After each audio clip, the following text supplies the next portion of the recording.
এই যে আসসালামু আলাইকুম, কি অবস্থা? অনেকদিন পরে আজকে চাঁদপুরে আসছি আর এই শামীম ভাইয়ের বাসায় আসছি। আসলে উনি অনেকদিন থেকে আসতে বলে, আর আমরা বর্তমান আসছি মেঘনার পারে। হ্যাঁ, মেঘনার পারে তো না, মেঘনা নদীতেই আর কি।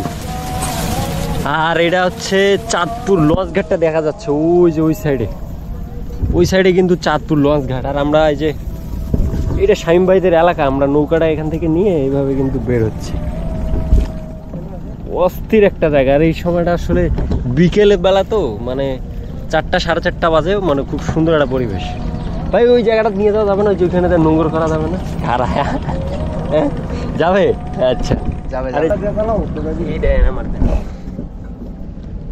পরিবেশটা কিন্তু মানে অস্থির পরিবেশ। এটা না আসলে কিন্তু এটা মানে বোঝা যাবে না এখানে পরিবেশটা। আর বর্তমানে পানি মানে বেশি, পানিটা একদম থই থই করে পানি, এরকম এই দেখেন, ঠিক আছে, থই থই করে। আর এই সেই জায়গা চাঁদপুরের যে 3 নদীর মোহনা আর কি, যেখানে পদ্মা, মেঘনা, ডাকাতিয়া 3 নদী কিন্তু মিলিত হয়েছে। তো ওই সাইডে কিন্তু আসলে আমরা ছোট নৌকা নিয়ে আসছি, তো এই কারণে যেই জায়গাটা মিলিত হয়েছে ওইখানে যাইতে পারবো না, আমরা এমনিতে আশেপাশে ঘুরতেছি আর কি। আর এই যে এখান দিয়ে কিন্তু অনেক বড় বড় লঞ্চ যাচ্ছে, মানে এই লাইনটা হচ্ছে বরিশালের লাইন, এদিক দিয়ে কিন্তু বরিশাল রুট। হ্যাঁ,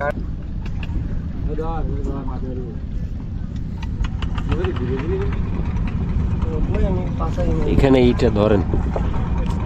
হ্যাঁ ঘুরে লাগছে, ধরো ধরো ধরো। নৌকাটা এইভাবে তো ঠিক ছিল। এটা একটা ড্রেজারের মাথা। এখানে এই জায়গাটার মধ্যে ওরা কি বালু উঠাইতো না? আচ্ছা, বালু উঠানোর জন্য এই পাইপটা ওরা ব্যবহার করতো। আর এটা কিন্তু আমরা নদীর এই মাঝেও না, সাইডেই আছি। এখানে আমরা নৌকাটা আবার থামাবো, মানে বান দিয়া এখানে আমরা প্রকৃতি উপভোগ করবো।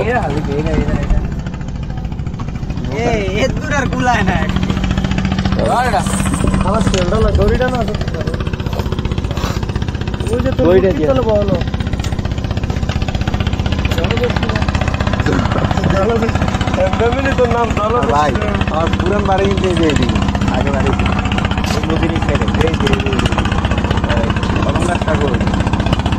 এই দেখো